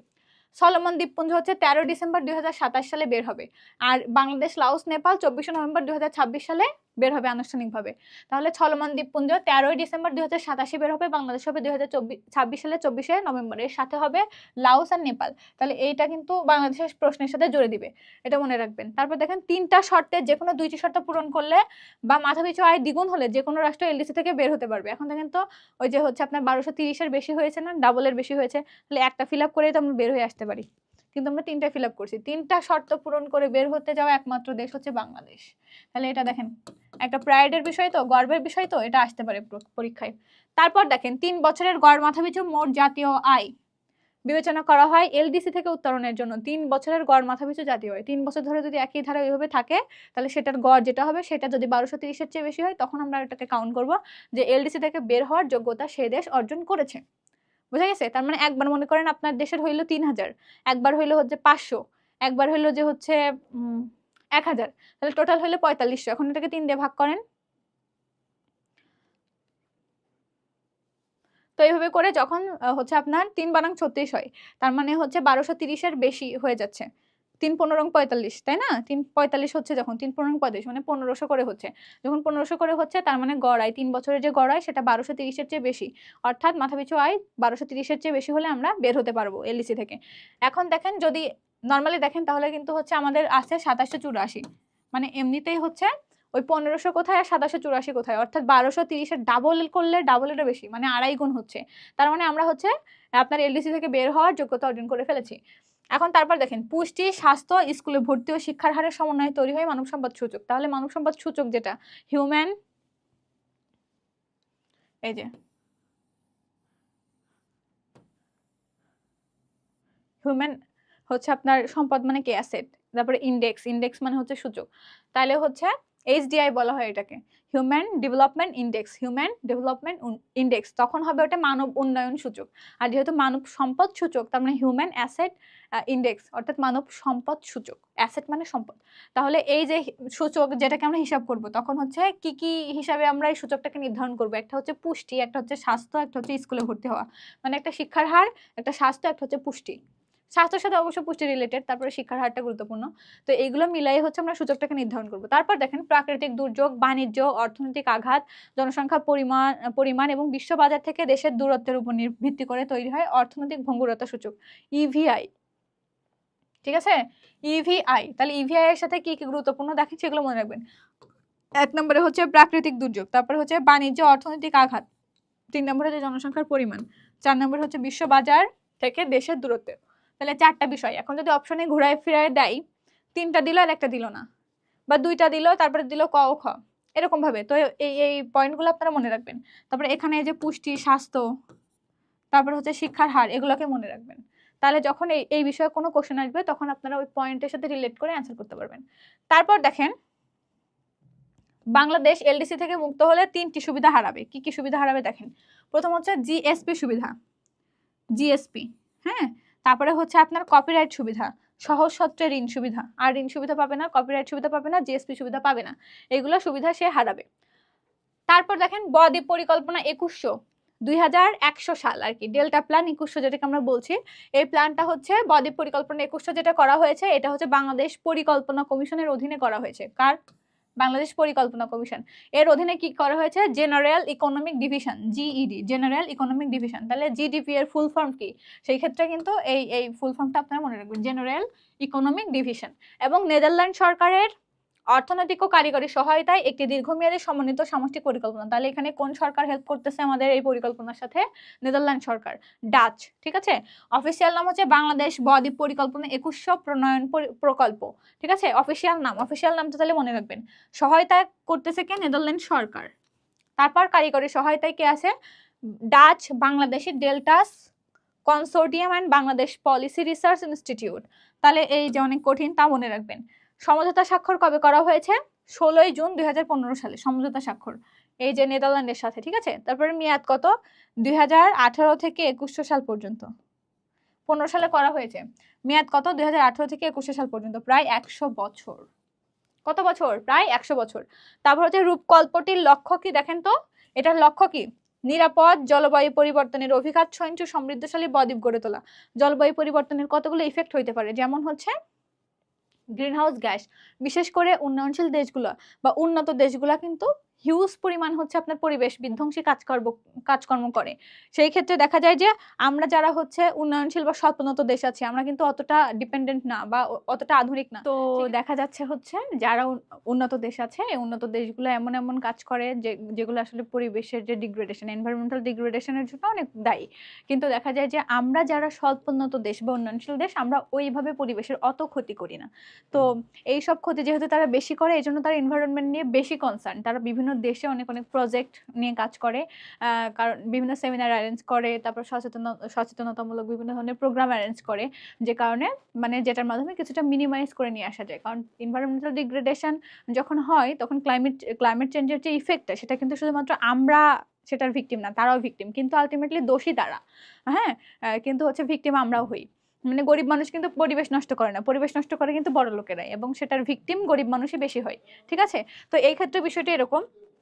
তো এই যে আপনার হচ্ছে এখানে একটা যে সমঝোতা স্বাক্ষর হয়েছিল 16 জুন 2015 সালে, এখানে হচ্ছে এই স্বাক্ষর অনুযায়ী 2018 থেকে 2100 সাল পর্যন্ত প্রায় 100 বছর মেয়াদ থাকে এই চুক্তি। ঠিক আছে, এই যে সমঝোতা স্বাক্ষর এইটার। এখন এই রূপকল্পটির লক্ষ্য হচ্ছে নিরাপদ জলবায়ু পরিবর্তনের অভিঘাত সহিষ্ণু সমৃদ্ধশালী বদ্বীপ গড়ে তোলা। আর এর প্রধান লক্ষ্য কি? জলবায়ু পরিবর্তনের সাথে সাথে যাতে আমরা এখানে খাপ খাইয়ে নিতে পারি, এরকম উপযোগী করে আমাদের গড়ে তোলা। এটাই হচ্ছে এটার হচ্ছে আপনার প্রধান লক্ষ্য। এবং এখানে হচ্ছে প্রধান 6টা হটস্পটের কথা বলা হয়েছে এই বদ্বীপ পরিকল্পনায়। সেই 6টা হটস্পট হচ্ছে: 1 নম্বর সেন্ট মার্টিন, 2 নম্বর হচ্ছে মহেশখালী, কুতুবদিয়া, মহেশখালী হচ্ছে আপনার গ্যাসফিল্ড এরিয়া, হাতিয়া আর নিঝুম দ্বীপ। তো আপনারা যারা হচ্ছে এই অ্যাডমিশন টেস্ট দিবেন এই মাসে ডিসেম্বরে, তো আপনারা জানেন ডিসেম্বরের 1 তারিখ থেকে হচ্ছে সেন্ট মার্টিনে আমাদের নাইট স্টে করার একটা সুযোগ তৈরি হয়েছে। এখন যেহেতু সিজন, সবাই সেন্ট মার্টিন ঘুরতে যাচ্ছে, তো সেই ক্ষেত্রে প্রতিদিন মনে হয় 2000 করে লোক যেতে পারে ওইখানে, শিপে করে আর কি। তো আপনারা হচ্ছে যে ঘুরে আসতে পারেন, দেশের মধ্যে একটা সুন্দর জায়গা, প্লাস হচ্ছে এই যে বদ্বীপ পরিকল্পনার হটস্পটের মধ্যে একটা জায়গা। আপনারা চাইলে হচ্ছে নিঝুম দ্বীপ, মহেশখালী এগুলোতে ঘুরতে পারেন, অনেকে যায় এখানে। তো এটাই আর কি। তো এখানে যেটা গুরুত্বপূর্ণ সেটা হচ্ছে যে 6টা হটস্পট রয়েছে, এই 6টা গুরুত্বপূর্ণ। এবং এখানে জিইডি এর ফুল ফর্ম, কোন সরকার আসলে সহযোগিতা করতেছে, এখানে কারিগরি সহায়তা নেদারল্যান্ড সরকার করতেছে, এইসব বিষয়গুলো মূলত এখানে আসবে। এবং পরবর্তীতে দেখেন হচ্ছে বাংলাদেশ ইনভেস্টমেন্ট সামিট, যেটা 2025 সালে হয়েছে, 7 থেকে 10 এপ্রিল 2025 সালে হোটেল ইন্টারকন্টিনেন্টালে হয়েছে। এবং এটার যে উপস্থাপনা করেছে, মানে আনুষ্ঠানিক উদ্বোধন করেছে, সেটা হচ্ছে ডক্টর মোহাম্মদ ইউনূস, অন্তর্বর্তীকালীন সরকারের প্রধান উপদেষ্টা করেছেন। এবং হচ্ছে আপনার এইখানে বিডার পক্ষে আর কি, মানে যে বাংলাদেশ ইনভেস্টমেন্ট সামিট, এটার পক্ষে হচ্ছে যে নির্বাহী চেয়ারম্যান আছেন আশিক চৌধুরী, তার ফুল নাম হচ্ছে আপনার আশিক মাহমুদ বিন হারুন চৌধুরী, আমরা সংক্ষেপে কি বলছি, আশিক চৌধুরী। তো 9 এপ্রিল ইনি হচ্ছে বক্তব্যটা দেয়। এবং এই বক্তব্য দেয় দেখা যায় যে অনেকে আমরা তরুণ সমাজ মানে অনেক আবেগে আপ্লুত হয়েছি, অনেক প্রশংসা করেছি, মানে এক প্রকার ভাইরাল হয়ে গেছে বাংলাদেশে, তাই না? তো হচ্ছে ওই সময় মূলত এপ্রিল মাসে, এবং 2 এপ্রিল কিন্তু ওই যে 185টা দেশের উপর মার্কিন হচ্ছে প্রেসিডেন্ট ডোনাল্ড ট্রাম্প হচ্ছে শুল্ক আরোপ করে, যেটা হচ্ছে আপনার 37% ছিল, পরবর্তীতে কমিয়ে এনে 20%-এ রাখা হয়েছে বাংলাদেশের। যেটা কার্যকর করা হয়েছে আপনার 7ই আগস্ট, এবং যে 20% যেটা আরোপ করা হয়েছে এটা হচ্ছে 1 আগস্ট।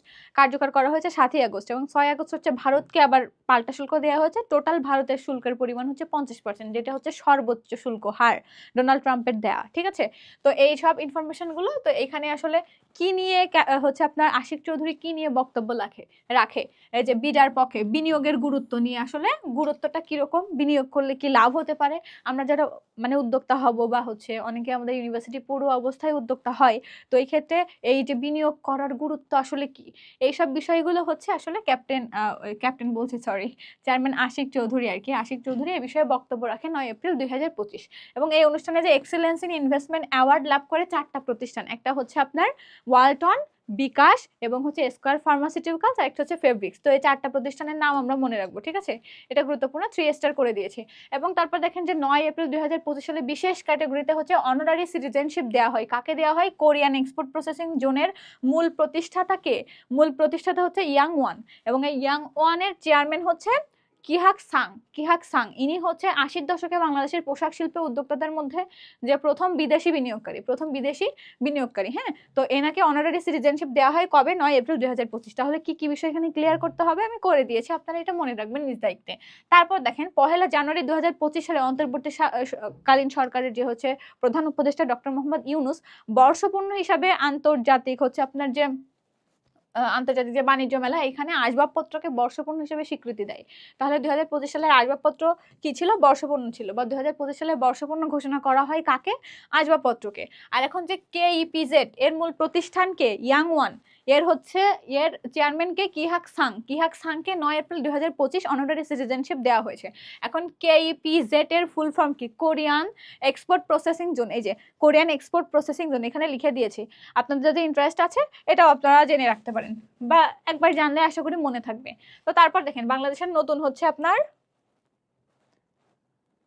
নতুন 4টি হচ্ছে আপনার ছবি পরিবর্তন করা হয়েছে, 4টি টাকা। সেটা হচ্ছে একটা 20 টাকার নোটের, 50 টাকার নোটের, তারপর হচ্ছে 100 টাকার নোটের, 1000 টাকার নোটের। 500 টাকার নোটটা কিন্তু মিসিং। সো প্রশ্নে যদি কোনোভাবে ঘুরিয়ে আসে যে 500 টাকার নোট, তখন দেখেই মানে টিক টিক দিয়ে ফেলেন না, ঠিক আছে, বুঝতে হবে কোনগুলা। তো 20 টাকার নোট যেটা, ওটাই হচ্ছে আপনার সামনের সাইডে আছে কান্তজির মন্দির, পিছনের সাইডে আছে পাহাড়পুর বৌদ্ধবিহারে। 20 টাকার নোট আমার কাছে একটা ছিল।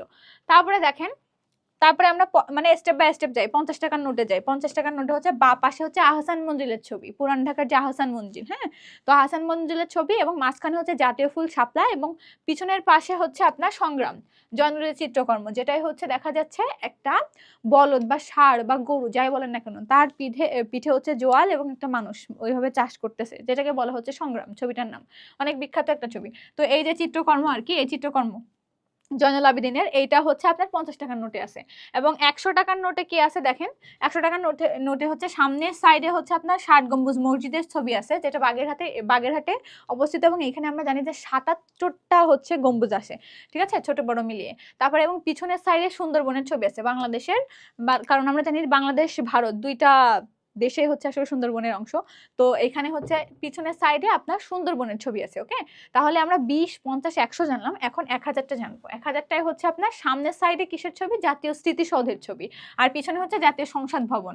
এখন জাতীয় স্মৃতিসৌধ হচ্ছে সাভার নবীনগর, এবং জাতীয় সংসদ ভবন যেটা, সেটা হচ্ছে শেরেবাংলা নগরে ঢাকার। আপনারা যখন মানে আপনারা অনেকে ঢাকার আছেন আমি জানি, এবং হচ্ছে অনেকে ঢাকাতে আসবেন, তখন এসে আপনারা এসব জায়গায় ঘুরে দেখতে পারেন। আমরা ফার্স্ট ইয়ার অনেক ঘুরেছি। তারপর দেখেন বাংলাদেশ এলডিসি থেকে আনুষ্ঠানিকভাবে বের হবে কবে বের হবে দেখেন তো, 24শে নভেম্বর 2026 সালে বের হবে। বাংলাদেশের সালে ওই যে বালামে একটা সংক্ষিপ্ত দিয়েছিলাম, ফরম্যাট দিয়েছিলাম, বাংলাদেশ, লাউস আর একটা হচ্ছে নেপাল, এই 3টা দেশ এই ডেটে বের হবে, এটা আমরা মনে রাখবো। তারপর দেখেন বাংলাদেশ এলডিসি ভুক্ত হয় কত সালে? 75 সালে হয়, এবং 76 সালে সুপারিশ করে ইকোসস, সুপারিশ করে চূড়ান্তভাবে তাকে অনুমোদন দেয় এলডিসিতে। সেটা কবে? 76 সালে। এখন এখানে কিন্তু চূড়ান্ত বা ইকোসসের নাম বলা হয় নাই, শুধু বলা হয়েছে যে এলডিসি ভুক্ত হয় কত সালে। এলডিসি মানে হচ্ছে লিস্ট ডেভেলপমেন্ট কান্ট্রিজ, এর আন্ডারে পড়ে বাংলাদেশ কত সাল থেকে? 1975 সাল থেকে, যখন ফিক্সড করে বলে দেবে যে ইকোসসের হচ্ছে সুপারিশে চূড়ান্তভাবে অনুমোদন অনুমোদন পাই কবে, তখন কিন্তু আমরা ৭৬ সাল দাগাবো, ঠিক আছে। তাহলে এই বিষয়গুলো আমাদেরকে ক্লিয়ার থাকতে হবে। তারপর দেখেন বাংলাদেশ বদ্বীপ পরিকল্পনা ২১ থেকে হচ্ছে কোন দেশ থেকে কারিগরি সহায়তা নিচ্ছে, নেদারল্যান্ড সরকার সহায়তা করতেছে, তাহলে কোন দেশ থেকে নিচ্ছে, নেদারল্যান্ড থেকে নিচ্ছে। এবং কান্তজির মন্দির ও পাহাড়পুর বৌদ্ধবিহার কত টাকার নোটে আছে, আমি বললাম সামনের সাইডে ২০ টাকার নোটে কান্তজির মন্দির এবং পিছনের সাইডে আছে হচ্ছে পাহাড়পুরের বৌদ্ধবিহার, তাহলে এটা ২০ টাকার নোট হবে। এখন আপনাদের কাছে যদি ২০ টাকা, ৫০ টাকা, ১০০ টাকা, ১০০০ টাকার নোট মানে আপনি সামনে থেকেই দেখেন, তাহলে আপনার কিন্তু বেশি মনে থাকবে এই বইয়ে পড়ার চেয়ে। সো বি প্র্যাকটিক্যাল, ওকে। আপনারা এটা বাস্তবে দেখার চেষ্টা করবেন। তারপর দেখেন বাংলাদেশ ব্যাংকের নতুন বিভাগ, এই যে বিভিন্ন ধরনের অর্থনৈতিক সংকট, যে ব্যাংক দেউলিয়া হয়ে যেতে পারে, তো এই দেউলিয়াত্বকে নিরসনে বা কন্ট্রোলে নেওয়ার জন্য একটা নতুন ডিপার্টমেন্ট, একটা নতুন বিভাগ চালু করা হয়েছে। কোথায়? বাংলাদেশ ব্যাংক। এটার নাম কি? Bank resolution department. তাহলে এখান থেকে যদি প্রশ্ন আসে বাংলাদেশ ব্যাংকের নতুন ডিপার্টমেন্টের নাম কি, এই যে কোশ্চেন মার্ক দিয়েছে, তখন আমরা এই উত্তর দিব ব্যাংক রেজুলেশন ডিপার্টমেন্ট, ওকে। কেন করা হয়েছে? এই যে ব্যাংক খাতে সংকট মোকাবেলা ও আর্থিক স্থিতিশীলতা রক্ষায় এটা করা হয়েছে। এখন এর মূল কারণ কি দেখেন তো, মূল কারণ হচ্ছে মূলধন ঘাটতি, তারল্য সংকট বা দেউলিয়াত্বের মুখে পড়া ব্যাংকগুলোকে দ্রুত ও কার্যকর সমাধান নিশ্চিন্তে এই উদ্যোগ নেওয়া হয়েছে, মানে সমাধান করার জন্য এই উদ্যোগটা নেওয়া হয়েছে, নতুন ডিপার্টমেন্ট চালু করা হয়েছে। তারপর দেখেন পাঠাও পে। পাঠাও পে মানে একটা কার্ড, এই কার্ড দিয়ে আপনি অনেক ধরনের পেমেন্ট করতে পারবেন।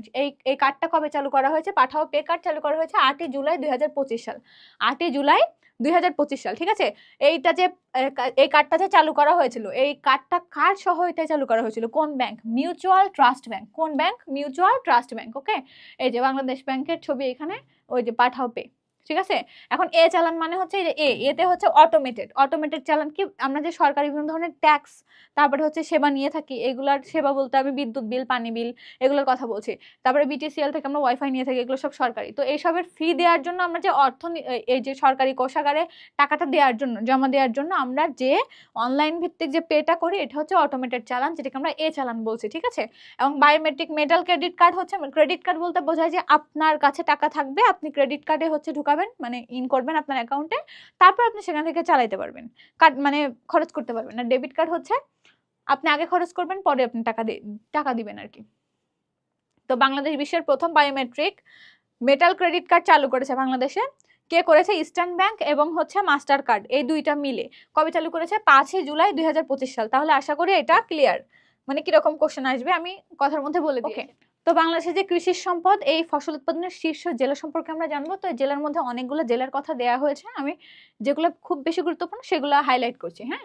তো ধান, বোরো ধান স্পেশাল এবং মাছ উৎপাদনের শীর্ষ জেলা হচ্ছে ময়মনসিংহ, এবং পাট উৎপাদনে ফরিদপুর, যেটা বাংলাদেশের হচ্ছে আপনার 63তম যে জিআই পণ্য হিসেবে স্বীকৃতি পেয়েছে, সেটা হচ্ছে ফরিদপুরের, সরি 63 না, 60তম সনদপ্রাপ্ত জিআই পণ্য হচ্ছে ফরিদপুরের পাট, ঠিক আছে। 60তম সনদপ্রাপ্ত জিআই পণ্য, সনদপ্রাপ্ত, সনদ ছাড়া বললে 63তম হচ্ছে সর্বশেষ, সেটা হচ্ছে কালীগঞ্জের তোয়ালে, ওকে। তারপর দেখেন গম হচ্ছে ঠাকুরগাঁও। গম উৎপাদনের শীর্ষ জেলা কোনটা? ঠাকুরগাঁও। এখন আমরা ঠাকুরগাঁওকে বলি বাংলাদেশের রুটির ঝুড়ি, ঠিক আছে। তারপরে হচ্ছে ইউক্রেনকে বলি পৃথিবীর শস্য ভান্ডার, এরকম। বরিশালকে বলি বাংলাদেশের শস্য ভান্ডার। তো এই যে বিষয়গুলো, ভুট্টা, আমন ধান, এগুলো হচ্ছে দিনাজপুর। আখ, ইক্ষু, রসুন, নাটোর। আম হচ্ছে চাঁপাইনবাবগঞ্জের। এখন এই যে চাঁপাইনবাবগঞ্জ, এটা কিন্তু জেলা, এই যে এখানে কিন্তু ফিক্সড করা আছে জেলা। এখন যদি কোনোভাবে বিভাগ বলে, তখন কিন্তু রাজশাহী বিভাগ হবে। এই কোশ্চেনের যে একটু মার প্যাচ, এটাকে আপনাকে খেয়াল করতে হবে।